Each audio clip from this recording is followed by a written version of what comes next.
So I wanted just to give a brief explanation of the whole concept of the golden nugget.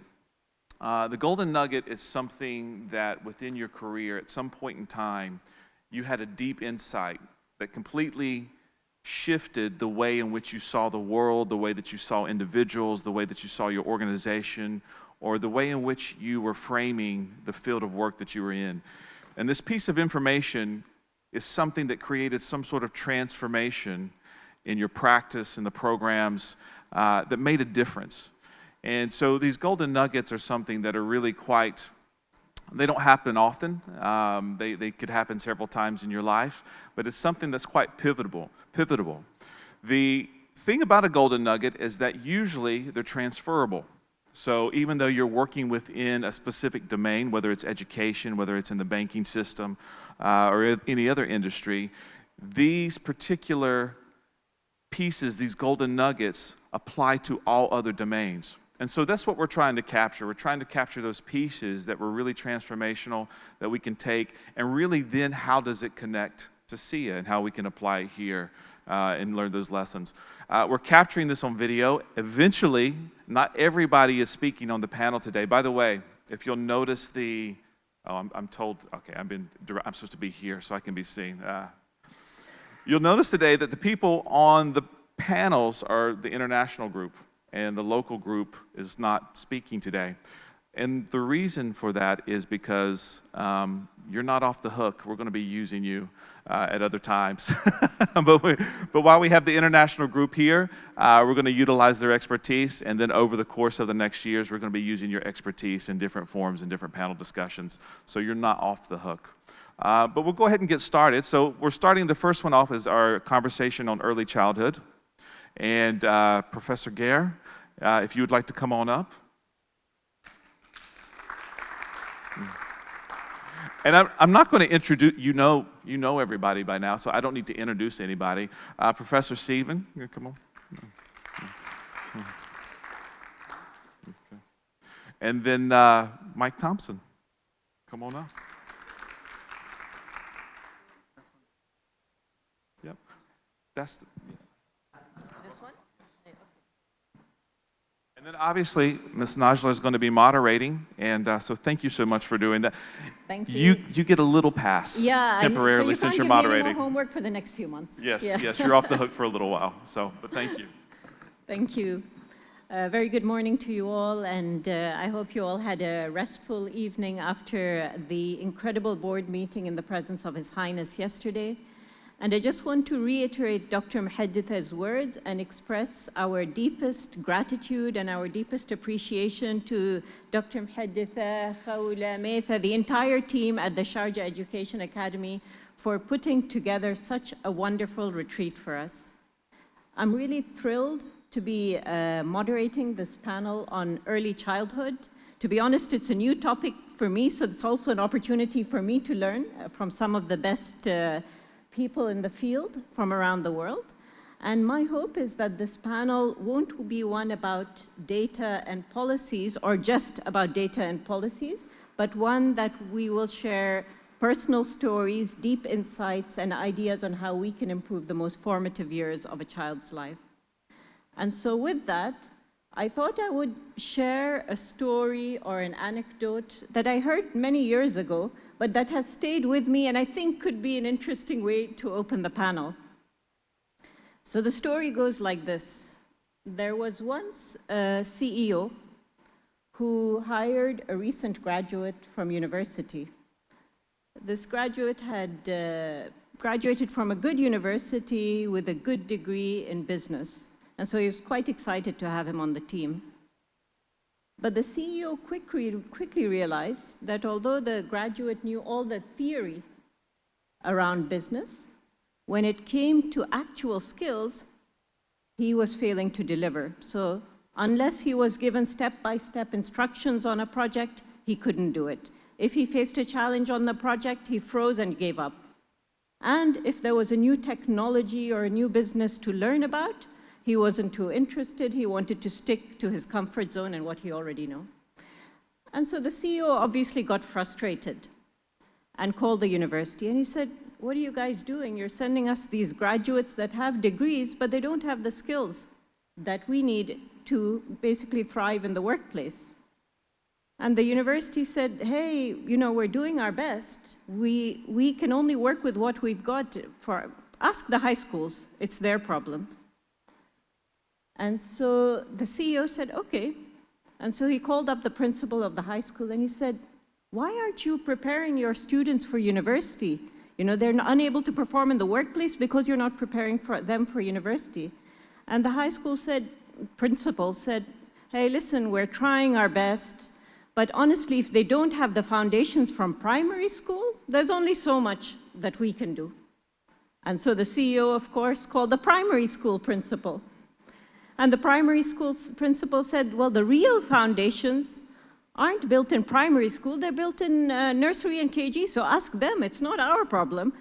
And so, of course, the CEO called the nursery manager, and he said, well, surely you have no excuse now. And the nursery manager said, well, actually, it starts with the parents at home, and if you don't have the right environment at home that teaches creativity and resilience and so on, there's nothing that we can do.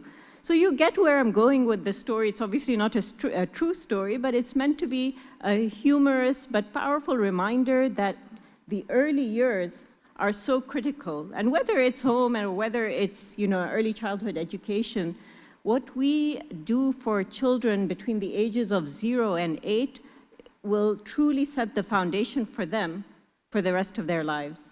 And I'm reminded actually by a quote that Steve, you shared with us on Saturday during the safari retreat when you talked about the preschool studies. And he said that for every $1 invested in early childhood education, the return is, from what I recall, $7 to $12. And so that tells you how important this field is. With that, let me also just share a few other statistics. So we talked about the preschool study. Another really interesting statistic that I came across is that the reality isn't always bright around the world. 1 in 4 5-year-olds around the world still don't have access to pre-primary education. And those who do have access, the quality varies.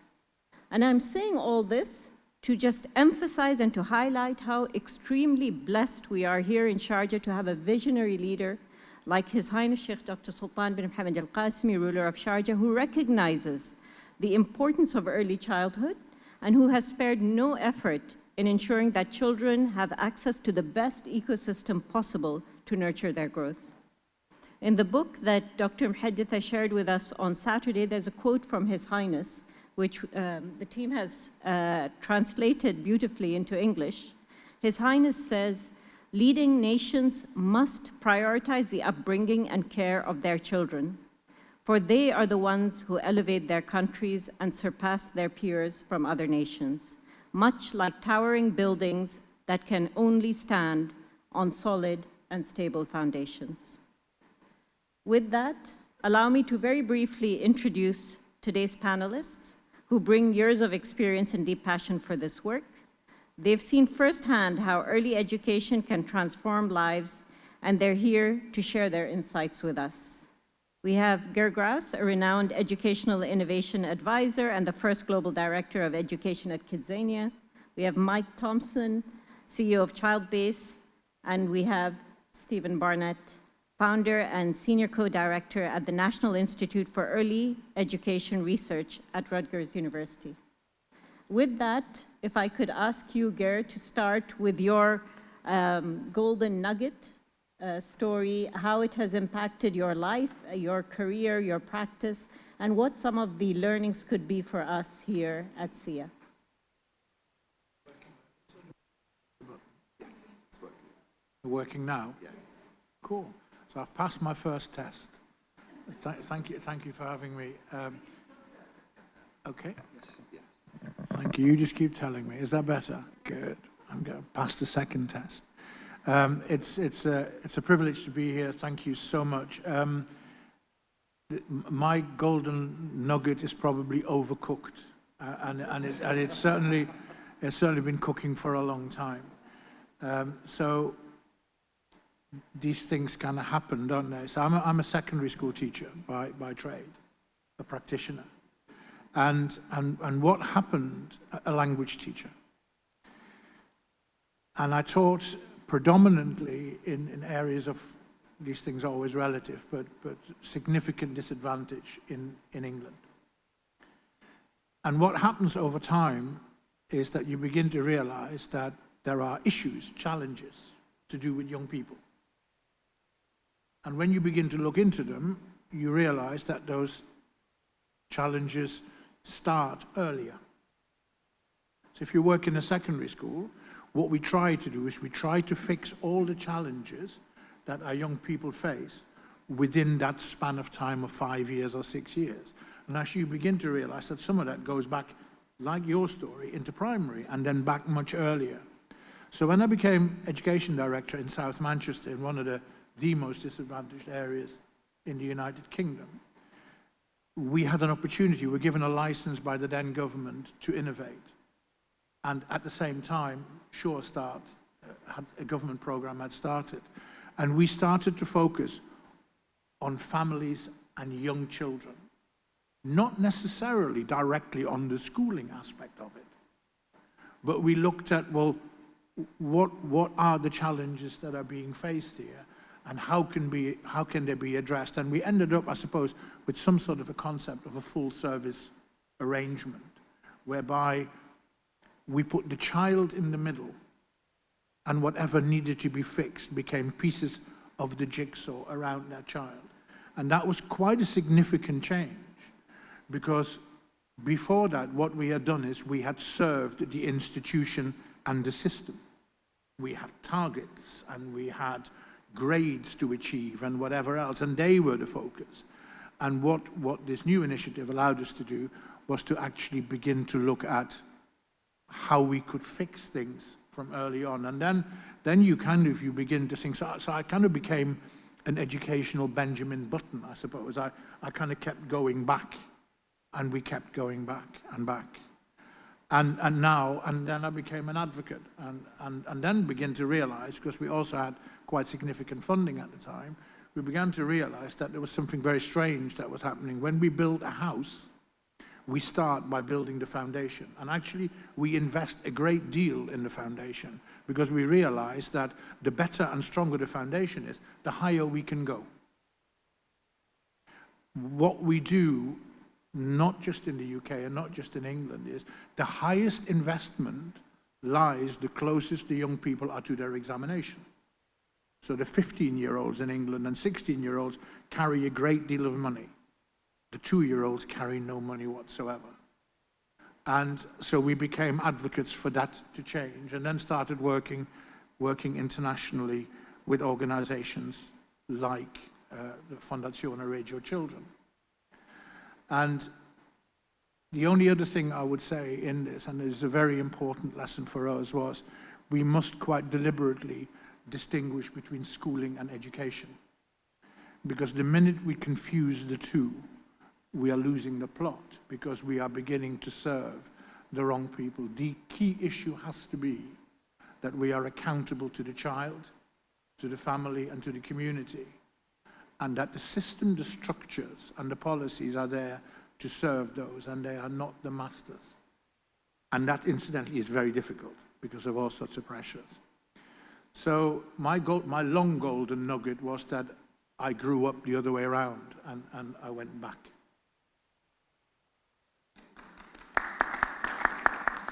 Thank you, Ger. It reminds me a lot about the work, that we do. And again, I'm always drawing parallels with entrepreneurship. But one of our values at Sheraa is always put the entrepreneur at the heart of everything you do. And so we call it entrepreneur first or founder first as one of our values. Would you say that here at SIA, that would be one of the takeaways from your story, is that, again, put the learner or the child at the heart of everything, as you said, rather than the system or the institution? And I think it is about the learning rather than the teaching. Exactly. It is about the experience. There's a quote that is, play is our brain's favorite way of learning. And I think that that's true. So one of the things that, of course, excellent early years practice does is it creates the environment and the conditions for children to learn and to experiment. And so we need to also be very careful, I think, within this. So you put the child in the center all the time. Yes. Otherwise, I don't understand what the point is if you don't. Yes. But I think the other thing is we need to then be very careful with language. Exactly. Because we need to take who is the teacher? Our parents are our co-teachers, co-educators. Yeah. Yes. And we need to be very careful with the language. And some of the language that I'm coming across at the moment is unhelpful. We involve and we support early years education to get our children school ready. And instantly people begin to think, right, they need to be able to use a calculator at 8 months. Yeah, exactly. And they need to be able to write when they're 12 months. And so we need to be really clear in our language. And I think the issue becomes, when you put the child in the middle, they also become the topic of the discussion and the debate. And that becomes very important. So then all of those that connect with that child become contributors to the debate. And we need to be very mindful of that, because too often the people who are involved in the debate are not the ones who are closest to the child. And those things are difficult, but hey, we would be really bored if things were easy, wouldn't we? So. Thank you, Ger. Steve, could I move on to you for your golden chicken nugget, as they're saying? Thank you. It's a pleasure to be part of this conversation. And to go back to your introductory remarks, it reminded me, when you get back to the beginning where they're blaming parents, that my good friend Barbara Bowman, who was president of the Erickson Institute, but also ran early childhood for the city of Chicago, would tell her teachers, parents send us their very best children. They're not holding out on us. There are not better children that they didn't send us. This is what they've got. So you are getting the very best to begin with. Exactly. And putting the child at the center and recognizing that, right? That's to hit a couple of those themes. My nugget goes back to my first experience in early childhood. I was very fortunate that my first job in early childhood was at the High Scope Educational Research Foundation, which conducted this peri-preschool study. Began in the early 1960s, randomly assigning two groups of very impoverished children, one to go to a very high-quality preschool program, one not. And back in 1962, there were no other alternatives, right? You were just home if you didn't have this opportunity. But I was following them up at age 19. So I had an office where I mapped on the wall, because this is the beginning, just the beginning when computers are available, right? And so my spreadsheet is actually on an entire wall of the office. I'm mapping out each year of the child's life from 3 to 19 for 123 children. But because I'm at a educational research foundation, we have no money.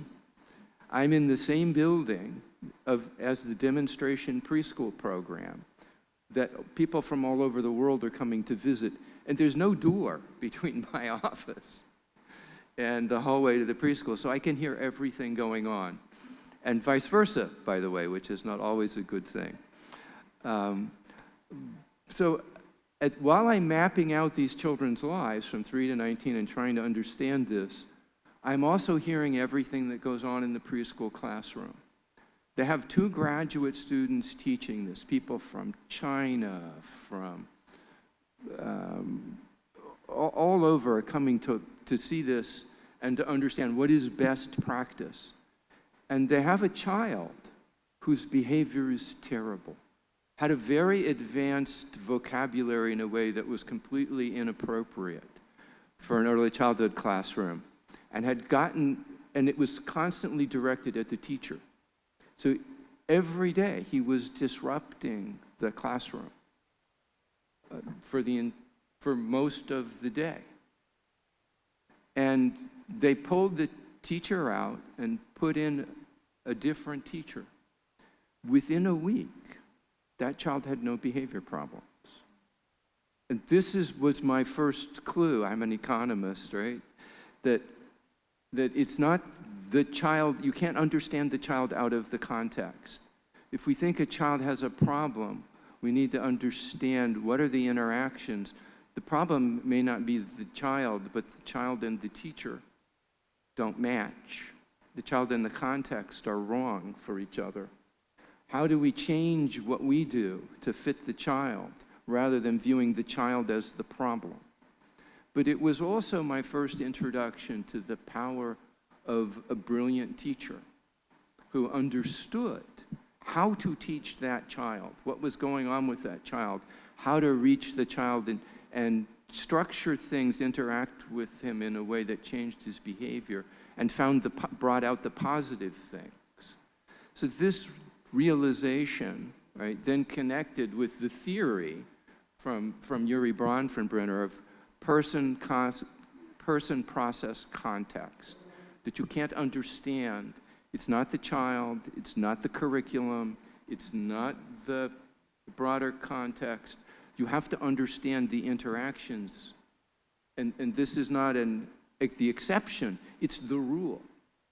That behavior changes with context and process. But also this notion of how difficult and complicated early childhood teaching is, and to understand how powerful that expert teacher really is in children's lives. Thank you so much, Stephen, for that powerful story.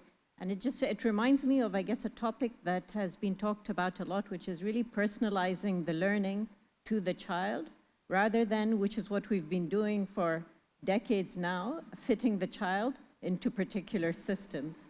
And so hopefully, we're seeing that change happen, and that's a takeaway that we can also apply here at SIA. Are there any other insights from that story that you feel are universal and that would be applicable here in Sharjah as well? I think the importance of knowledge of child development, I think and learning is part of child development, but it's much more. Also understanding that teaching is a valuable knowledge set. It's different, right? Sometimes in early childhood we have this notion that if we understand child development, then we understand how to teach. No, it's much more complicated. You need to understand child development, but that's not enough. And you were right on point. It's not. Sometimes we say we need to teach children, not classrooms, right? But it turns out we actually need to do both.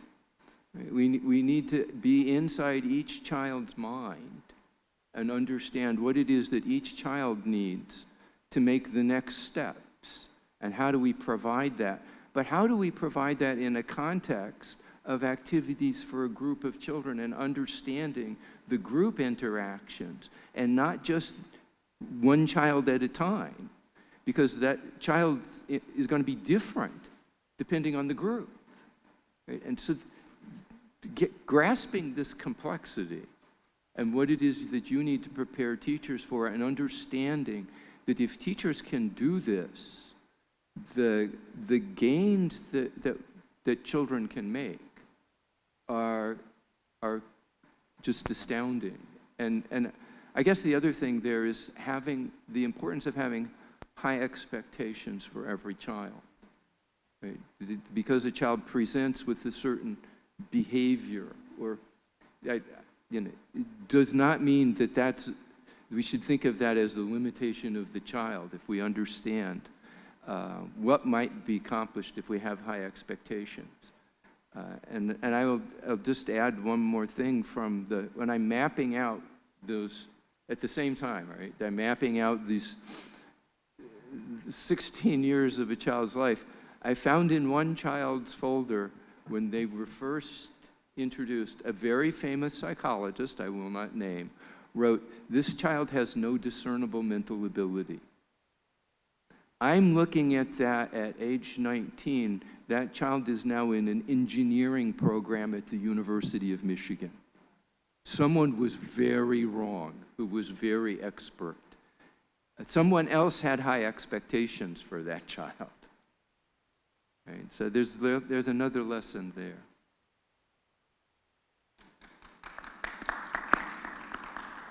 Thank you so much, Stephen. Mike, moving on to you, and I know Childbase has an existing partnership here with the Sharjah Education Academy. What's your golden nugget, and how can we apply some of the learnings here? Okay, gold nuggets. I've got a whole six-pack here, takeaway. So is it my children? Is it my grandchildren? Is it possible to love your grandkids more than your kids? That's another debate. Is it the moment in April when His Highness and Her Excellency invited us here, and I have to say, I've met a lot of people in the sector over 35 years, and you are one of the most inspirational figures. It's been a pleasure to meet. But actually, I'm going to take you back, to building on all the points here, really. Early years is critical. It's great to hear that message coming out, but it can only be delivered by people, by good, qualified, valued individuals. And that's often what's wrong. I remember Liz Truss, our Prime Minister for about 30 days, who was the Education Secretary, and I never agreed with her, but she said, a career of hair or care. In other words, the opportunities for the young in our society were basically you could go into cutting people's hair or you can go into the care of children. And I thought that was a really depressing outlook. So what we did in Childbase, and this is about people, it's about how we got to where we are and the results. And it's not about self-praise. I'm just telling you that if you invest in people, the outcomes will be beyond belief. So we started a share program, so we put some of our shares, because the company was privately owned. And life for me is worrying because it's always about the few, not about the many. And you'll find that in most businesses. Success is when someone at the top or the top team walk away having been financially well rewarded for what they've done, and they forget the part that's been played by everyone else on that journey. So what we did was we put some shares into trust, our own shares. The company was completely owned by us, and encouraged colleagues to buy them. Buy one, get two free, buy one, get three free. And then we created a share market, but our problem was, as low-paid and low-rewarded colleagues, we couldn't inspire them with that model. So in 2018, and this is my golden nugget moment, we bought the whole lot back. We bought my shares back, we bought everyone else's shares back, and put it all in trust. And what that means now is the company is owned by everyone who works in it. What has that allowed us to do? It's allowed us, we have no shareholders, so the profits don't go anywhere other than to colleagues. So we now have the best salaries in the sector. We have rewards at the end of each year, which are tax-free. And this year, everyone in the company will get over £1,000 each, tax-free. Since 2018, we've distributed £14.7 million to colleagues. That's nearly 70 million dirham in tax-free payments. We've now given them reward days, which means, as well as their holidays, they get another 4 weeks in the year, which they can either sell to us or take as holiday, reflecting that work-life balance. Now, my warning on all of this is simply that the privilege of entitlement is very difficult to avoid. So when you pay everyone, as we did last year, £3,000 each, tax-free, now bear in mind in a sector that's undervalued and underpaid, that's a significant sum of money. And the result is that your absence rates go up by 6-fold. It's a very worrying statistic. So we then have to counter that argument going forward, and we've been much more penal this year in terms of if you take time off, you lose that reward. That's a very difficult decision, and we've got to go to the council and get it approved. But the outcomes of all this, and it's important if we come to the end of this, you understand investment in people produces the rewards. And I want to be careful here not to be self-praising. But in the last year, the Ofsted results have just been published.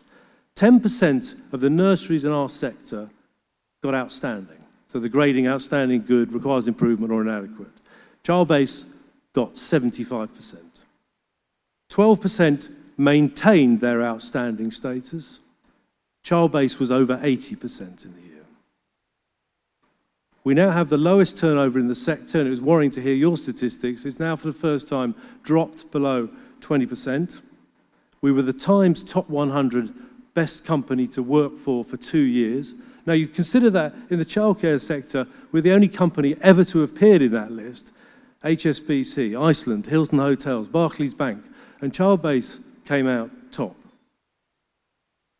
So advice from me is simple. If you want to deliver the best outcomes for those in your care, you have to invest in the people who are going to deliver it. And that's not just about pay and rewards, it's about a structure that allows them to progress their career and feel valued for the contributions they make. And the results will speak for themselves. Thank you, Mike. Very interesting. And as you were speaking, I was reflecting on Sharjah. Obviously, yes, you're right. This is a sector which is known globally to be underpaid, and so financial incentives are obviously important. And I think again it came up in the on the first day of the retreat, well-being. I think maybe Rashid was it? I can't remember who said well-being is very important as well, investing in your people's well-being. And I think Sharjah does an amazing job at that. One of the things actually that Sharjah has instituted here, I'm not sure if you're aware of it, is that actually officially a 4-day work week. And I think it's applied to schools as well, I assume, right? So it's a 4-day work week, a 3-day weekend. And again, yes, as you rightly said, there are people that maybe a little bit, take advantage of the system, but for the most part, it has actually improved productivity. I'm sure their learning outcomes, potentially Sia knows more about those, but you're absolutely right when it comes to investing in your people, and I don't think we think about that often. We're thinking externally as to how best do we serve our customer, in this case the child, but to do that we also need to, as they say, fasten your seatbelt first and then take care of the child. And so very, very relevant points there, and thank you for sharing that story. If I can, yes, please, let's give our panelists a round of applause. And then if we can move on to the second question, and I just want to make sure, how are we doing for time? As usual, we're a little behind, but it's okay. We're behind, right? Okay. So I'll ask the second question, if we could just keep the answers brief, because we do have a third question after that. That's also very interesting. So the second question, what are the biggest challenges in designing impactful early childhood programs, and how do you overcome them? Ger, this is for you. How do you ensure these programs are adaptable to different cultural or socioeconomic contexts? Briefly, and I think the answer connects to, Yes. to something, to things that both Stephen and Mike have referred to. Firstly is remaining child-focused. It's harder than we think in the design, because quite quickly all sorts of elements take over. Be incredibly pragmatic, and I say this to people, have a picture of a child in your head when you're in those meetings and those events. It is absolutely key, because if we lose that, we lose our purpose. Empowering the learning experience, it's not about the teaching, it's about the experiences. And I hasten to add, we talk about early childhood education. So that includes experiences outside the classroom. Yes. Not every classroom has 4 walls. And then finally, and that goes to Mike's point, quality. It's always about the quality and the quality of the people. So the answers are interconnected, really. And I think there's a slight warning in that, which is don't compartmentalize. Yes. Yeah, the child doesn't exist 3 times. It is once. One, exactly. And how do you adapt and adopt internationally? Respect, trust, and partnership. Work in frameworks and respect the context. So don't buy and copy, but again, adapt to the needs of the child within that particular context, or children. And if the provision in Sharjah looks the same as elsewhere, you have a problem. And if within Sharjah the provision in every center looks the same, you also have a problem.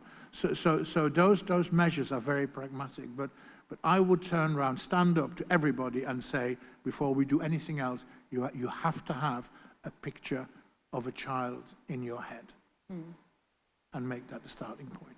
Thank you. No one size fits all. Stephen, same question for you. The biggest challenges in designing impactful early childhood programs that you can share with us? The same question, the same answer. Yeah. All right. It's the biggest problem that I've found is people start with the budget. Right. If they start with how much money they think they have to spend, and then they back into a design that fits the budget. And because early childhood is undervalued, that budget is always wrong. Yes. And if you begin, as Ger said, you start with your vision for the child. What is it that you want children to learn and be able to do and experience? What do we need to do to make that happen? We designed that, and then we cost it out and see how much money we need. Exactly. Then you have a fundamental decision to make. Do we come up with the money to serve everyone? Or do we only serve as many children as we can serve right now with the money that we have and fulfill this vision Yes. of providing what it is we actually need to do, and then grow it from there? And I think you're very fortunate. His Highness has made clear Yes. his view on this, Exactly, which is exactly to begin Yes. with what the excellence that children need, Yeah. and then figure out what the budget requirements are. Exactly. Yeah, I was thinking exactly as you were And with an emphasis Sorry. on every child and making it universal. Absolutely. Right? So this is not how this usually happens. Right? So it's an exceptional opportunity. So then you find from evidence a model that you think will accomplish this. Yes. And that's your starting point, not your end point. You have to then become a learning organization to recognize there is no one right answer. Yeah. The answer will be different for you, and it will be different 10 years from now than it is now, because the people, the processes, the contexts will change. So you have to be a learning organization that continuously develops your model. That's not, even if there was one right answer right now, which there probably isn't, is not going to be the right answer in the future. Exactly. You have to be a learning organization that continuously moves forward. Thank you so much, Stephen. You're absolutely right. While you were speaking, I was remembering the story that Dr. Muhaditha shared with us yesterday when you asked which committee do you think His Highness puts the most priority on. And as in that case, which was university, it was academic committee. But I think what we can say is basically it's learning and impact rather than the financial committee. And I think starting with that in mind rather than scalability and finance and budgets and so on means we will make the right decisions for that point in time.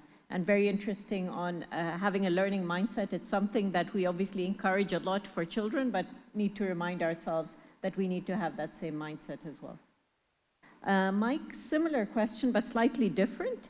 What role do leaders play in shaping the culture and quality of early childhood education? A lot. Just to follow on that point before I come on to this, the approach to childcare is constantly evolving. I remember we wrote a program called Sound Foundations probably 10 or 12 years ago, was Stephen's point, and then we went on to Reach to Teach before early years foundation stage came on, and then we're moving again now, so that's over 12 years. That's 3 different developments we've put in place because things are evolving, and play and well-being, personal, social, and emotional development for children is at the core of all of those. But what role do leaders play?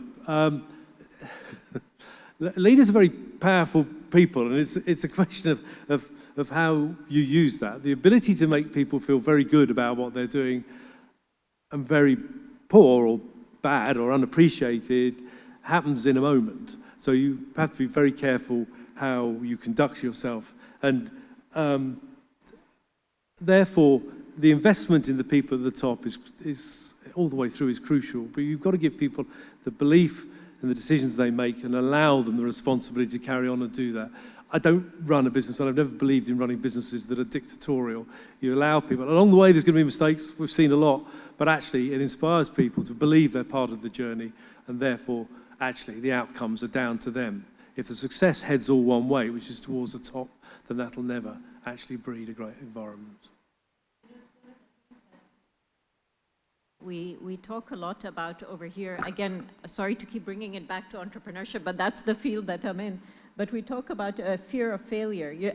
Coming back to the story I told at the beginning, one of the things I genuinely actually do go to the university professors and say is, you know, it's very difficult when a graduate is 21 to try and teach them that you should experiment, and even if you fail, it's okay, and, you know, empower them to have that mindset. It's something that needs to start early.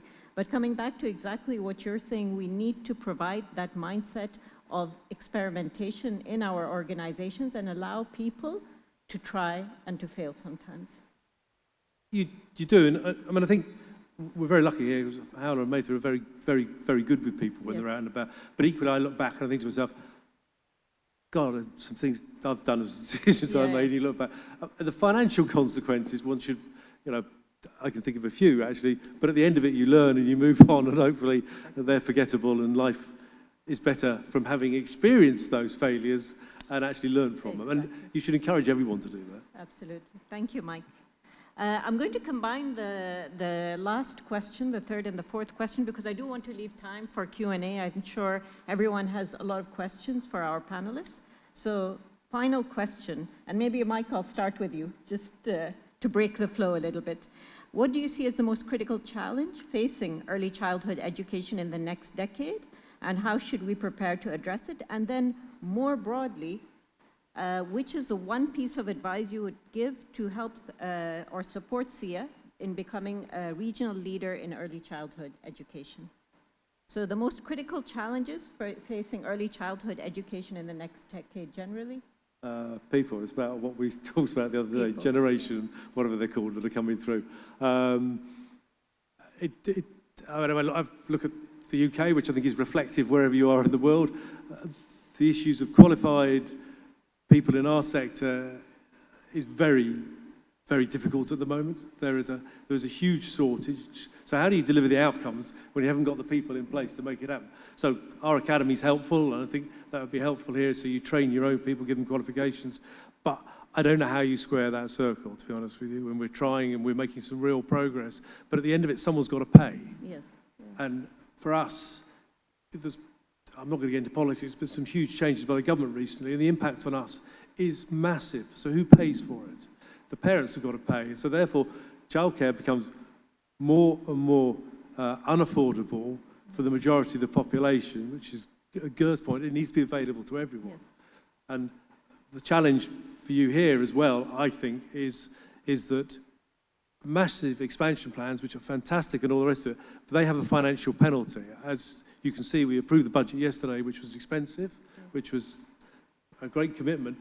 That doesn't touch the edges of what's coming in the next 10 years. When you look at the progression, the number of places you're going to be offering, and if you continue to offer that level of financial support, which is great. I mean, I presume you can afford to do it, but at some point, I suspect that's not going to be the case, and people are going to have to pay for the services you deliver.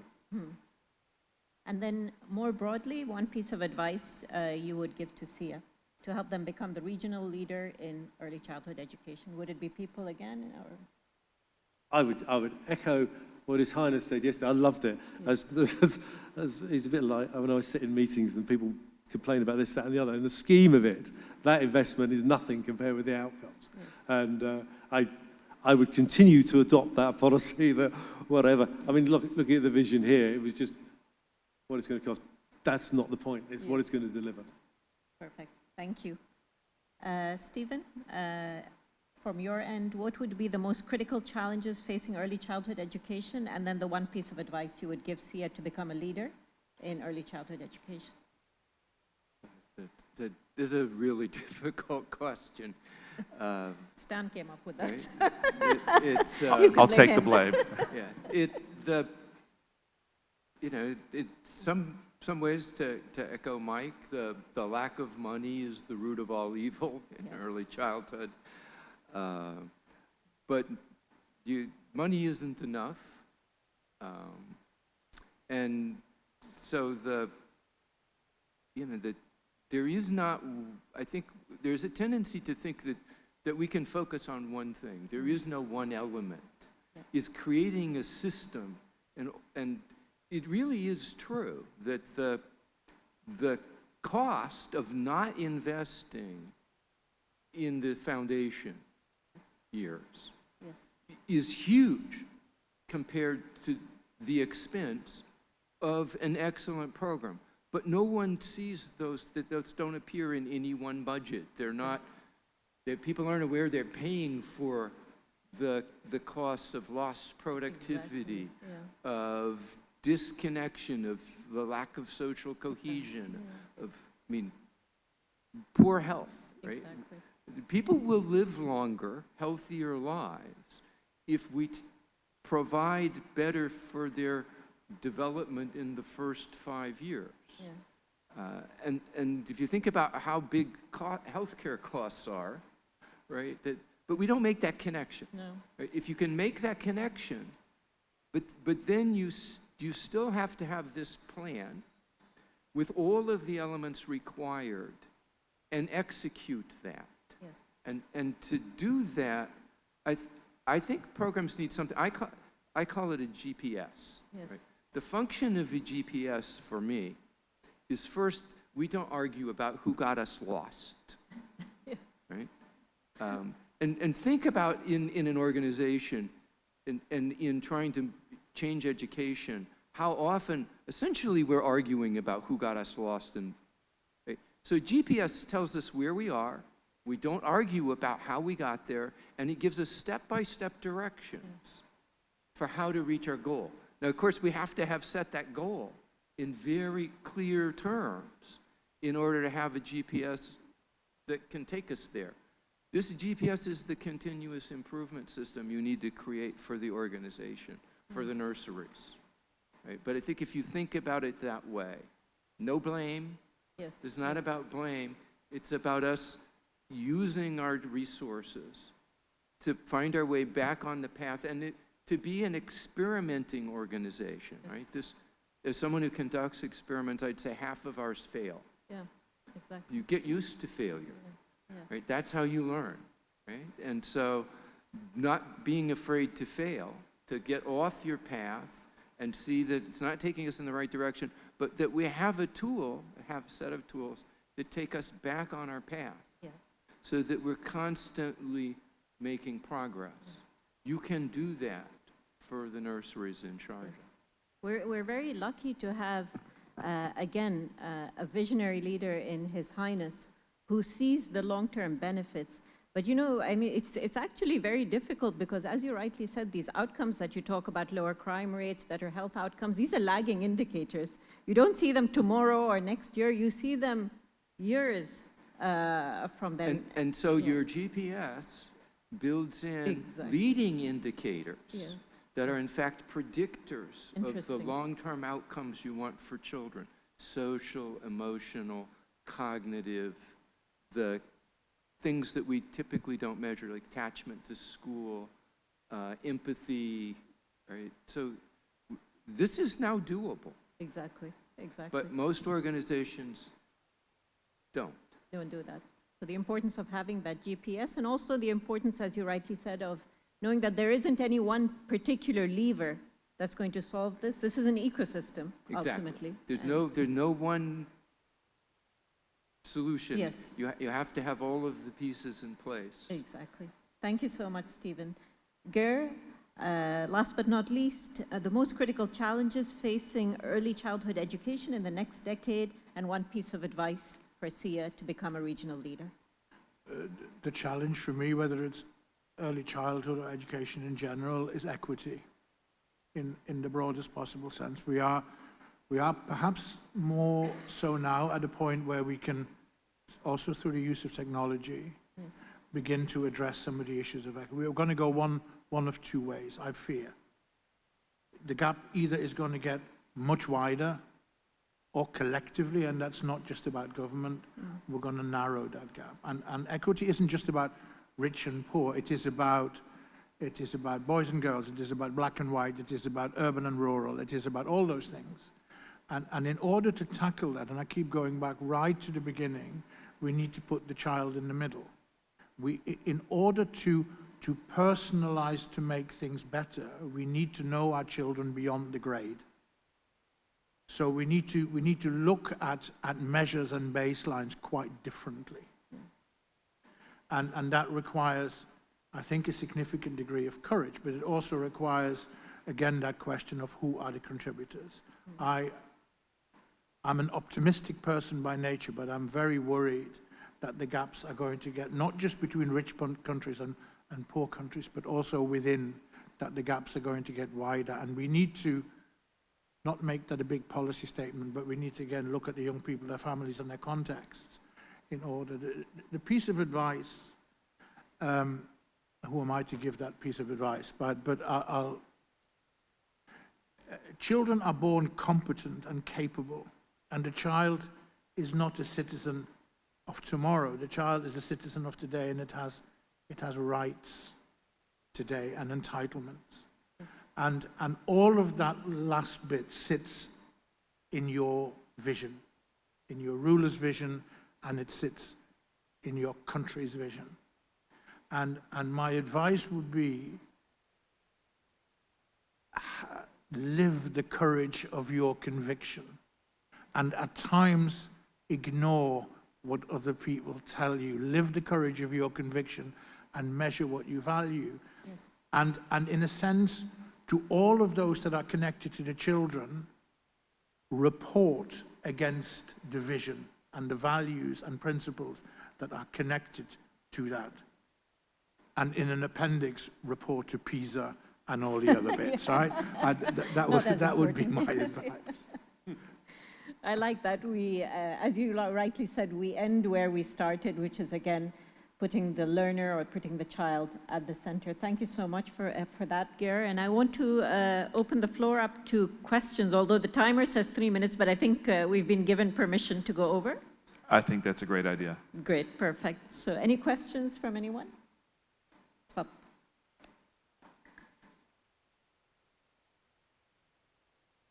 It's always nice to be between people that I always learn from. Thank you. The thing that as a lawyer, I always see what's in it for me. It's a case, how can I use it to get things out of it? From whatever I was hearing and then learning, you saying, let's put the child in front of us, and wherever we talk, we see the child. Budget and the economic side from it, and research and employment, even going back to the parents need to start getting the children or the child ready. All of this, talking about how we can get a children or a child perfect life when he become graduated or live later. It's always we look from the child what he will get out of it, how we can create a better child or a better human. But what I'm getting from it, let's see it from the other side. Me as a parent, when I'll be old, how this can be good for me. How this can be good, all what I'm putting in process, this process, how this will make this society better later. So if I put a question here, how we can see it from the other side? And instead of we seeing how we can see the child is good for him later, let's see how he can be good for the country, for the human source. So I don't know for whom I put the question, but it's actually a little bit where you talked about basically, again, investing in a child today will have returns over the coming years. And specifically in this case, what is the return to society and to the country of investing in a child's education early on, or building that foundation early on? And of course, it goes back to the issue of quality, right? So we all the time we hear there's this big return on investment, but it turns out that if you study most early childhood programs, I think the return is probably close to zero, because few of them actually are high quality and do the kinds of things that we talked about. But if they do, just to provide one example that I think what's in it for me, right? That children who learn to plan, do, review, to take personal responsibility, to think before they act, as 3- and 4-year-olds or even younger, and build on that as they grow up, behave very differently and interact very differently with everyone else. So these children, and we have a study, we followed them at age 23. Children who are educated in this way in the early years, when they're young adults, are more likely to be engaged with faith-based organizations, are more likely to think about, well, Mrs. Green down the street, she's not getting on so well anymore, so I should go help her with some things in her house or her yard, or these are things we don't typically measure, but they make a difference in the quality of everyone's lives and what it's like to be a citizen. Now, of course, the things that we can measure, children who are less likely to fail in school and repeat a grade, well, that reduces the cost. Children who are better at maintaining their own health require less expensive health care. And we all know we have major problems now with the health of even very young children that are going to result in very high health care costs for adults. If we can reduce that, we avoid the costs, but of course, we're also healthier. To take a simple example of children interacting with each other, by the age of 5, they're already replicating the patterns of language and interaction they've learned. So children who grow up in some environments are expressing 2-to-1 negative, bad, ugly, these kinds of sentiments is the valence of their language. Children who are in other environments are giving 2-to-1 positives. What's the experience of living in a group where our interactions are 2-to-1 negative versus 2-to-1 positive? That's a remarkable difference. So it really is about what is our future community going to be like. We are not just creating individuals, we are creating a society by the way we provide these experiences that enhance the well-being, learning, and development of young children.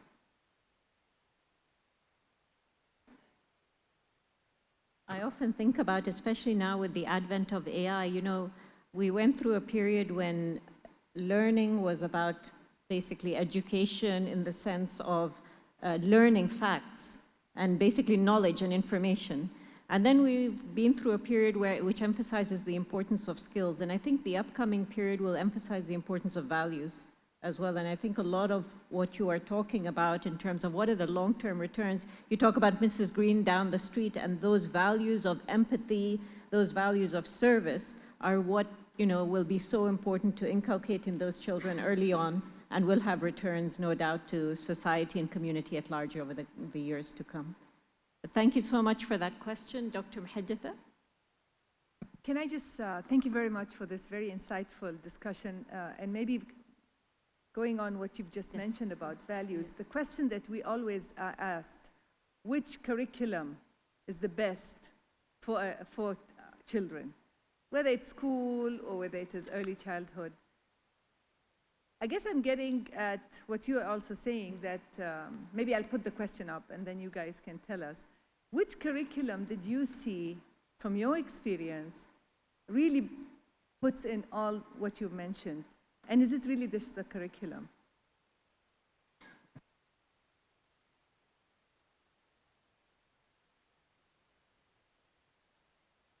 I can take 2 seconds on it. The curriculum that is taught by the best teachers.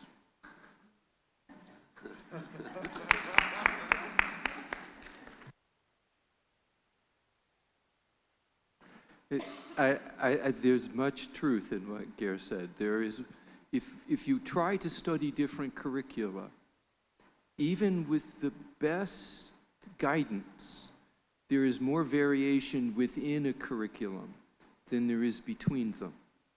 Having said that, children learn what they experience. If a curriculum doesn't provide an experience, they don't have the opportunity to learn that. And so there are important differences. Okay, but I think this is where the value of being a learning organization. Pick a good one. And there are a number of good ones to pick, and you can think about which might be best aligned with your values and vision. Right? Because the best curriculum for you and your children will depend on that key decision. But then you develop it. You, as a learning organization, figure out how to change. The Perry preschool curriculum was a version of High Scope's curriculum. Another study, the Abecedarian curriculum, generated a curriculum for birth to 5 called Learning Games. But there are others. It's the find one that aligns with your vision and values, and then recreate that to be what you want it to be. Even if you picked a curriculum, it won't be the same. Even if you didn't change it, the developers will have changed it 10 years from now. It won't be the same thing. So find a good starting point and decide how you're going to make that yours, and evolve it over time to be the Sharjah curriculum. I like that, the Sharjah curriculum. Many messages, I think, being repeated over here. There is no one-size-fits-all. Find what works best for you. Be willing to experiment and adapt continuously as necessary. And similar to what Mike has been reiterating all along, it's people at the end of the day that matter. So invest in your people as well. Any questions? Any last questions? Wajdi, please. Yes. Just picking back on this point of starting somewhere, tweaking as you go to fit your context, requires a whole big deal of a culture of improvement. And when we're talking about culture of improvement, that's a culture that requires failure and learning from failure. That is inherently, there's a tension between that culture and the accountability inspectorate system. How do you marry the two together? Or at least how would you align the two together in ways that they play on each other rather than creating this tension that exists?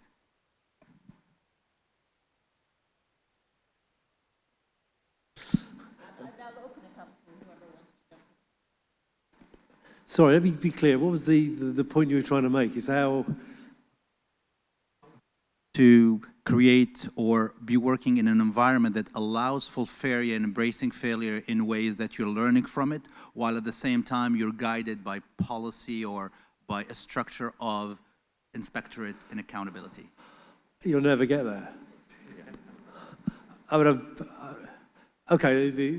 I spend my life falling out with our inspectorate. I just do that because at times the inspectorate, the people doing the inspections are not adequate to deliver the outcomes. And therefore that reflects on you, which is really poor, and yet there's no process of appeal for that in the UK. And for me, I mean, it's constantly evolving. What worries me, some of our most successful nurseries, and I mean, they're large, make great use of forest schools and the rest of it, huge waiting list, fantastic occupancy, great staff. And I went to one 3 months ago and absolutely hit the roof because what they were delivering wasn't anywhere akin to the nursery I just did before, which was fantastic. So therefore, you're constantly evolving. And the consequences of that were more investment, more resources, more time spent with people. And yet, what I was cross about really was how my colleagues hadn't seen it, simply because it's performing well and doing well and financially very self-sufficient. They're taking their eye off the ball. So it's that You never get there. I mean, it's constantly there. But there are other days when I go to a nursery, and not being funny, you walk out and you go, how good are we? How good are we at delivering these outcomes? And therefore you get cross about the fact that, and I'm sure Nathan will see this as well, you go into summer and you think, why can't we replicate that everywhere? And that's the challenge. And it will never go away, I'm afraid. Not sure that answers the question, but. I think you have to transform, you can't get rid of the accountability. It's a political problem. So you have to transform the accountability system into a continuous improvement system that isn't about blame. It's an entirely different conceptual framework. But to communicate to the political system that it is an accountability structure. Everyone is accountable for performance and for improving. From the teachers and the assistants who are doing self-assessments, who are being critiqued by coaches, all the way up through the system, there is accountability, but it's accountability in a very different way from the check marks, boxes, Mike's right, if you're locked into the old thinking about accountability, you will never accomplish this vision of continuous improvement. You have to take the continuous improvement conceptual model and impose it on your accountability system and transform it. Just two observations. Be careful with the language. Stop calling it school improvement, right? Because all you're doing is you're making the school better. You're not necessarily making it better for the kids. Because they can be two very different things. I know schools in England where the head teachers have bought the outstanding banner, and there is no outstanding school. In the whole of England, there is no outstanding school. They are outstanding at some things, right? So let's just look at the language and how we approach that first and foremost, and let's bring a degree of honesty and transparency into it. And the second part is about the inspectorates. Some of you are far too young to remember this, but there used to be something called a Polaroid photograph. I think they call it a they call it a selfie these days, right? And essentially, that's what inspectorates do. They take a Polaroid photograph, and then they give you that photograph, and they say, it's not a very nice photograph, or it is a very nice photograph, right? So the challenge is, make the inspectorate accountable to the children. Ask of the inspectorate how their actions and their contributions actually contribute to the improvement in the child. And then you have a system that perhaps works, because at the moment, as Mike says, it's not far short of a joke in many countries, and there are power games and it's politics. And when we play politics with our children, we're in a bad place. So make the inspectorates equally accountable. Great answer. I think, did you have anything else? No, okay. You do have, okay, we'll make this the last question. But just to reiterate what Ger said again, ending where we started, that optimize for the child and not for the system or the inspectors, basically. Thank you, Ger. Go ahead. Assalamu alaikum. Very good morning, everyone. Thank you, Your Excellency, for giving me the chance, the opportunity to be part of this exciting discussion. It's truly inspiring to be surrounded by such passionate educators, and I would say male educators in early childhood education, which is really amazing. I'm leading the continuous. My name is Ziad, and I'm leading the continuous improvement department at the Sharjah Private Education Authority. We are the regulatory body, and I'm glad to share that we started the nurseries improvement journey. And by nurseries, I mean the institutions serving children aged 45 to 4 years, the preschoolers.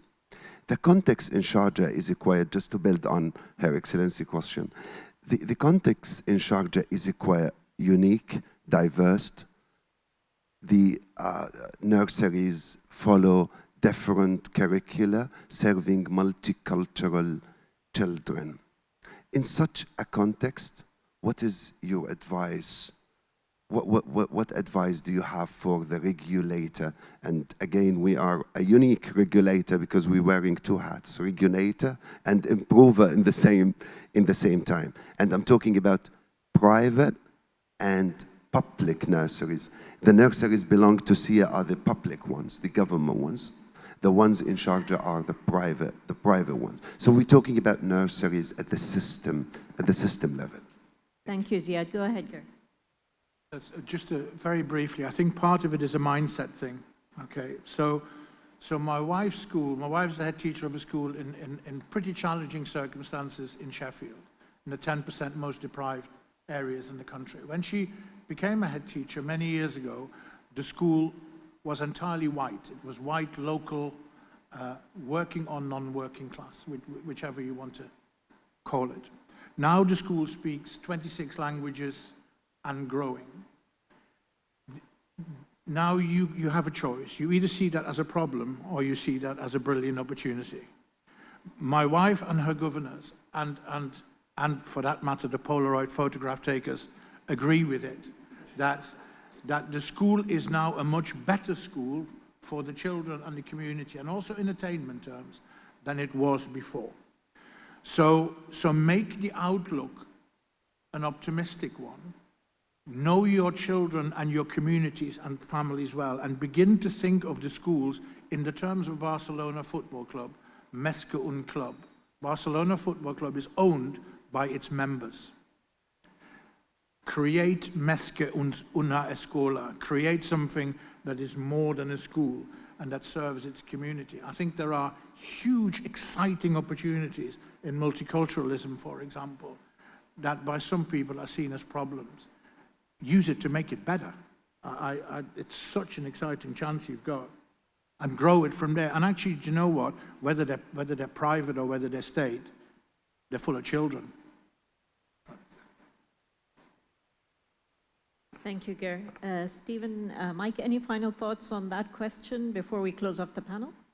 No, just briefly, my own experience is, we operate in a large number of areas with very different ethnic communities, and yet the outcomes are still outstanding. So if you look at Hounslow, is a very different community to Swindon, a very, very different community to central Birmingham and Coventry, and every one of those nurseries is still outstanding. So you adapt, and the attendance at Hounslow is very, very different to what you'd find in Chobham in Surrey, but the outcomes are still based on the same things for the kids in our care. I would go back to the person, process, context, that you have to take all of those into account somehow, if you can, in your system. And there's a tendency just to focus on one of those, right, the process, and not understand how the interactions should be different, depending on the children and families, depending on the context, and understanding how this changes over time, so that you have some process for changing with it. The only things I would add to that are the extent to which you can make what you do transparent. So everybody understands what you're doing, why you're doing it, what the criteria are, making that information available, thinking about how are people going to use this to improve, and then making sure the people who can use it to improve have the information that you have and have the capability to use it. That's going to make what you do the most useful. So I'd start there. Thank you so much, Stephen. And it's truly been my honor to moderate this very, very insightful conversation. I'll leave you with one closing thought. Early childhood education is a shared responsibility. It's about parents, teachers, leaders, and communities coming together to create environments where children can thrive. Thank you very much, and looking forward to the next panel.